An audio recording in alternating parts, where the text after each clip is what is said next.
যে সমস্ত নারীর চুল কোনো বেগানা পুরুষ দেখবে, ওদেরকে কিয়ামতের মাঠে জাহান্নামে চুলের মধ্যে লটকিয়ে রাখা হবে। 2, যে সমস্ত নারী স্বামীর সাথে তর্ক করে কথায় কথায়, বাক বিতান্ডে জড়িয়ে যায়, কথায় কথায় জবাব দেয়, স্বামীর মনে আঘাত দেয়, তাদের জিহ্বার মধ্যে লটকিয়ে রাখা হবে। জানিয়ে দেবেন আপনার ওয়াইফকে। আপনারা যা তো আসতেছি একটু পরে, শুধু মেয়েদের কথা বলে চলে যাওয়ার লোক আমি না, আপনারাও আছেন সামনে।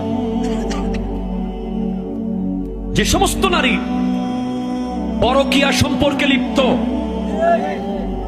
এবং বিয়ের আগে বিবাহ বহির্ভূত প্রেমে লিপ্ত, এ সমস্ত নারীদের বুকের দুধের স্তরের মধ্যে প্যারাক মেরে লটকিয়ে রাখা হবে জাহান্নামে। নাউজুবিল্লাহ।